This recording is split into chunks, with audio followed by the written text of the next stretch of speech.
Okay.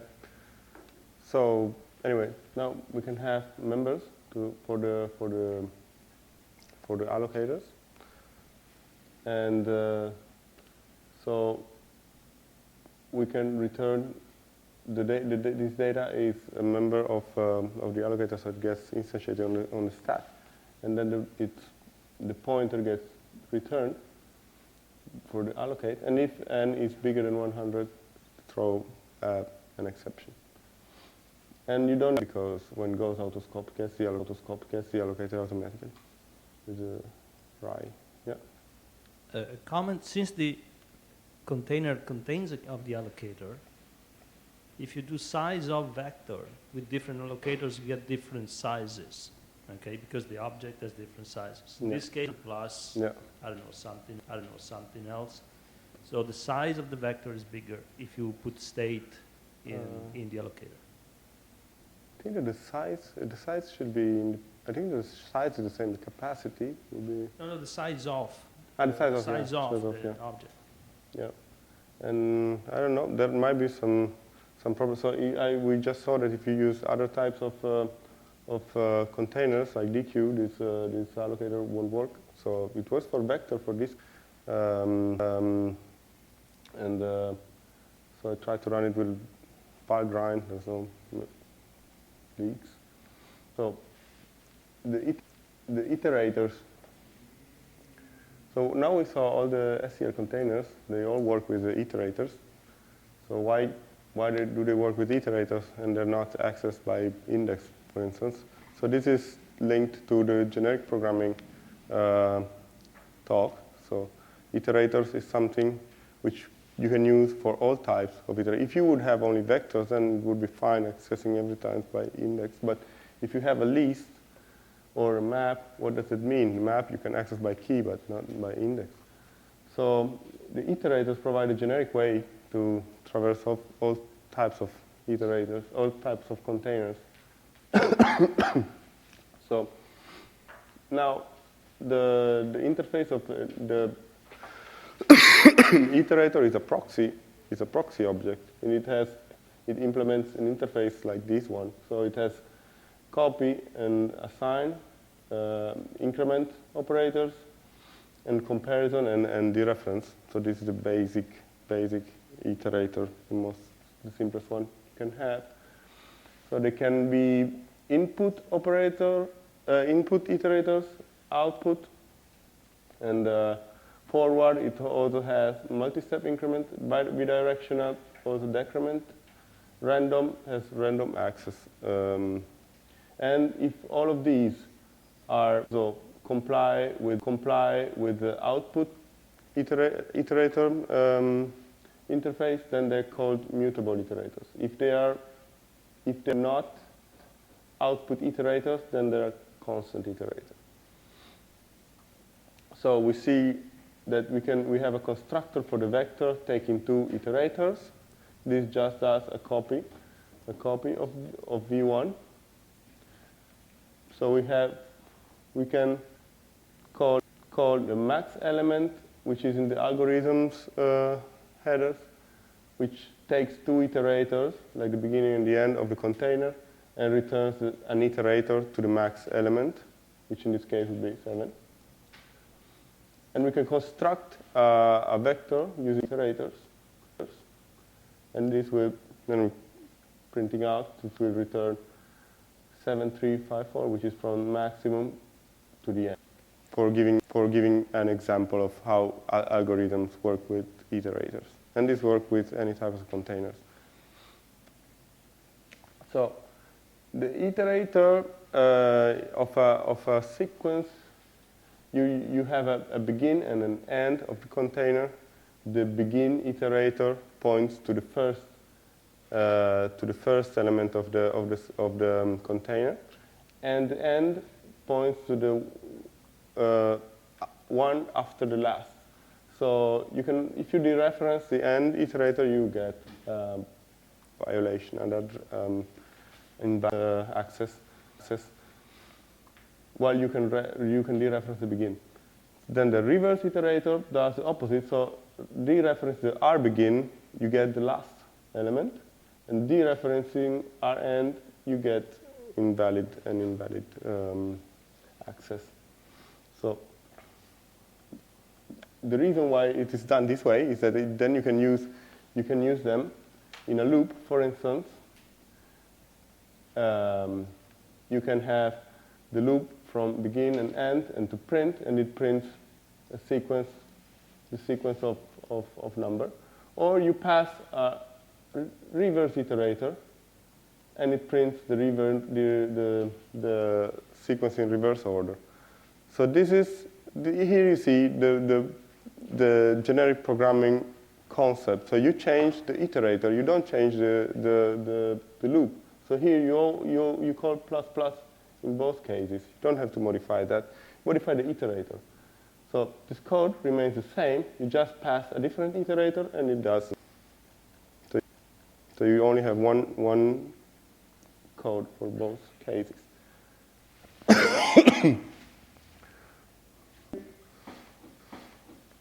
If we call usual my class with side effects for the constructor, for the copy constructor, and for the move constructor.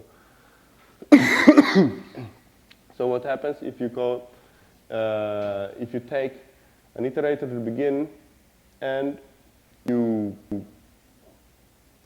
assign you construct my class iterator. So this here you call equal iterator. This will copy. So what if you want to use the move constructor? Again, here this part remains the same, and what you have to change is the iterator, which becomes iterator. So if you change the move iterator with exactly the same code, you will get it moved instead of copied. So this here again, you decide, you choose your iterator. You can write generic code, taking an iterator and doing things, and based on the iterator that you pass, you will have move or copy.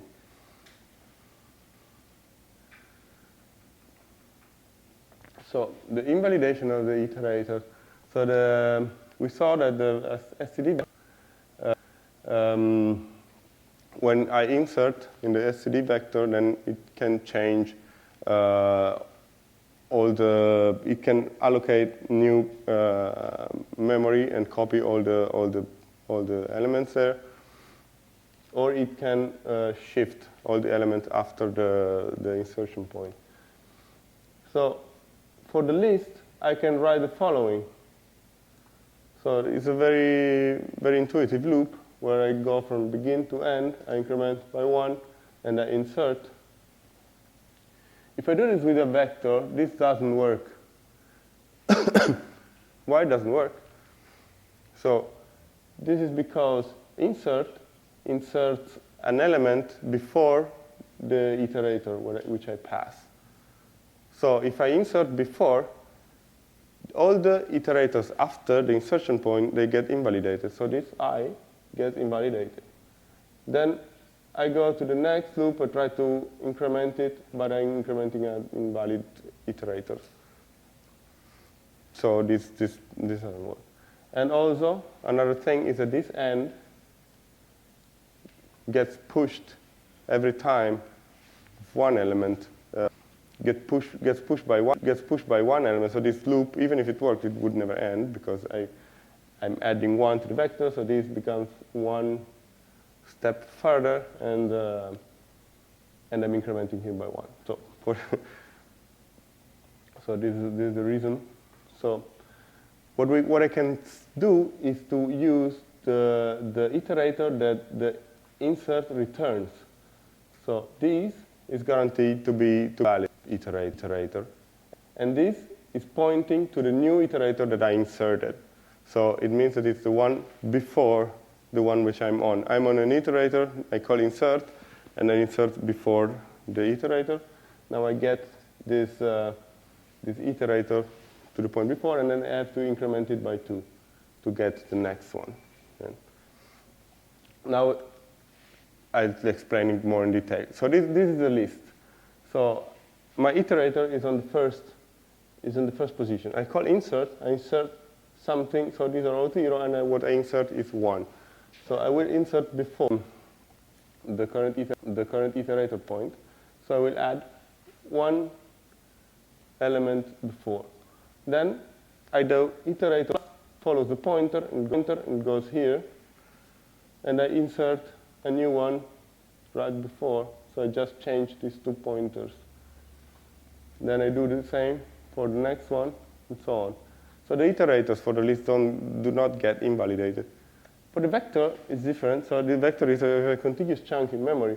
So my iterator here is at the first point. So if I call insert, we'll insert something there, and we'll shift all of these 3, 1 position on the right, invalidating all of them. So insert here, then I get, as a return type, I get the iterator to the one which I inserted, and I do +2 to get to this point. Then I'm doing insert, and I'm inserting here again, and I'm getting the iterator of the inserted insert. Then I'm doing +2 to get here, insert again, and doing +2, and I get to the end. So this is the end iterator. So this is why I have to do the +2 every time. So you can also use the inserters to insert a loop. The inserter works in such a way that you specify a container and an iterator, and it will insert. Every time you call the equal operator, it will insert before the iterator you pass. So this is a push front. It does a push front every time I call the equal operator. For the inserters are iterators which have an overload of the equal operator, and all the other operators are knobs, so they don't do anything. Back inserter and front inserter are like inserters, but you don't specify the iterator. They just either the begin or end. Then there's other functions which exactly work as you would expect, like the name says, or begin gets you the begin iterator, end gets you the end iterator, previous, next, distance get the distance between 2 iterators, and so on. So the algorithms, I don't go into detail in any of the algorithms because these are really domain specific. Everyone really has his algorithm that will use. I don't know. There are some of the algorithms which I never used and I will probably never use. There's really a lot of things there, and there's an important distinction is the non-modifying or modifying sequence operations, which means they change the container that you pass to them or not. So they can be divided into these 2 categories, and then there's just there's a lot of documentation about algorithms online. From C++11, there will be, as Christopher was mentioning, the execution template parameters, like the parallel policy for the algorithms. So now, last I want to talk about this std tuple. So std tuple is a collection of objects of heterogeneous type. You saw it already in several places in our applications. So it's not a container. It doesn't work with iterators. It's a generalization of a standard pair. And it can be accessed only using things which are known at compile time. You cannot access it with a runtime index. You have to give a compile time index or a type. It cannot be accessed dynamically. So it's similar to Boost Fusion Vector. For those of you what Boost Fusion Vector is, it's very similar. And since C++14, you can do this. So you can, if you have a tuple with different types, you can access you can pass the type to std get and obtain the corresponding value. This, if you have elements with the same type, you will get a compiler error. So here's I wanted to show a possible implementation of a std tuple because it's a reusable pattern that you might use for other things. So if you go to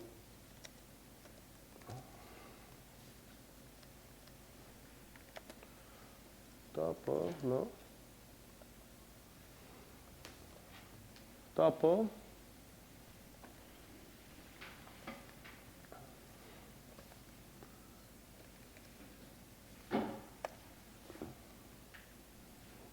Tuple main.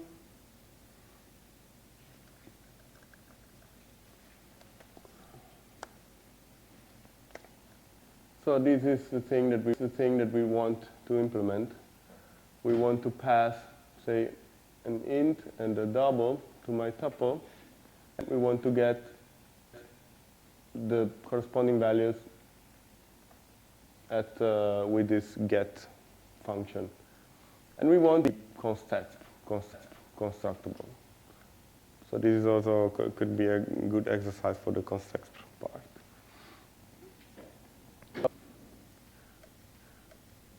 So first thing we implement, so let's see the recursion, the stop of the recursion say.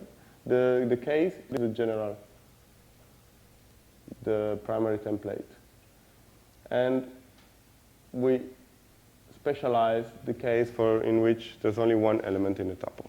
So easy case. So I have it in unsure.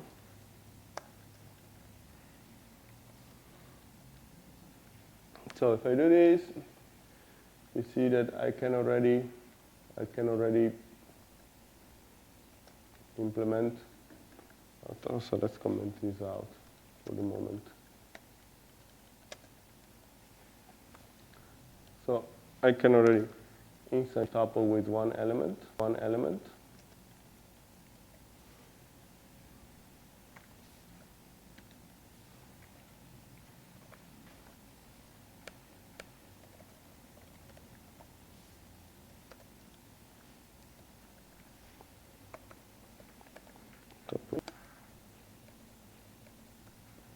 Okay, and it will have a get method returning the value.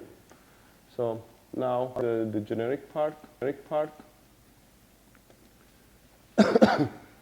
So this is the here we use a type of recursion.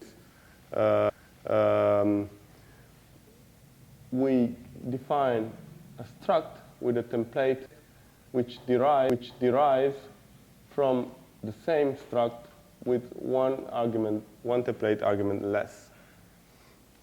And each of these will have his own m value of its own type. So this is the way so we could not have a vector here. We could not have an array of things here because they need to have different types. So this one has type first, and we have from another one which will have type t. So if we include this to our example,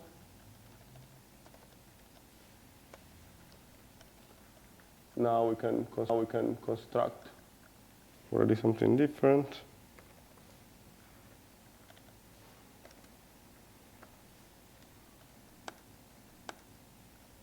Okay, it's useless to run it, but so now what is the get method. So how do we get the corresponding m value that we need? So we have a template as template index, and we can implement it this way. If the ID is equal to the size of the template, then we return the value. Otherwise, we call the base class get method that we return, so that it will return its own m value if the ID will be equal to its size. And then we need we actually, in this way, we will have the a reverse order in the so we if to obtain the zeroth value, we will have to pass here the nth, so the maximum index. So we want to reverse the order. To do that, we just define a helper get function, which inverts the it basically inverts the ID. So if we insert this to the top, this get, very simple code. This is a member function. Get is the helper. Now we should be able to compile the test original.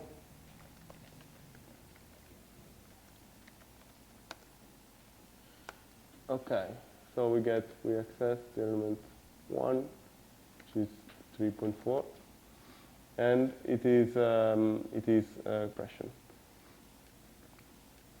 So, are we done? We implemented the tuple. So, quite almost, because we have still one issue, which is the ternary operator used in the get method only works for types which can be casted into each other. So, exercise is how do you modify this tuple in order for this to work. So we can try to put a std string instead of the double. And also include the error.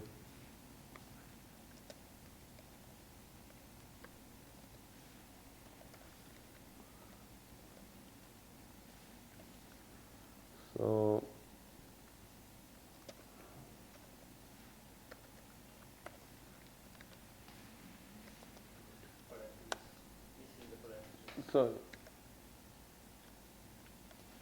okay. So we see the error. So this should work. So we should change this. We should change the tuple in order to make this work. So here, if I put double.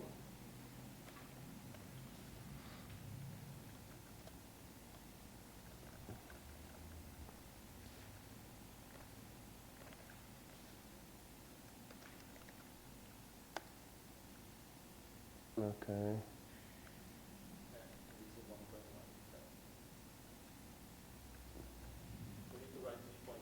Oh yeah. Yeah. Okay. So you have in the exercises SCL tuple.cpp. We already this context for if error, which you should use in some way.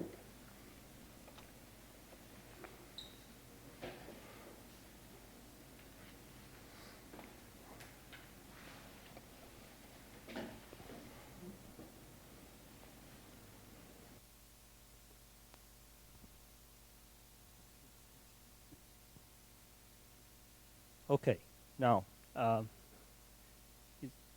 you're almost over. You have a choice here. We can go on presenting more material. We have random number generation if you care, or we can go on with exercises. And there are several exercises for CRTP, for proxies, for threads, for context per. So there are plenty of material you can play with in the remaining time. So which one of you would like to know more about random number generation? 1, 2, 3, 4. Oh, come on. The exercises are too difficult. So how many of you want to do the exercises?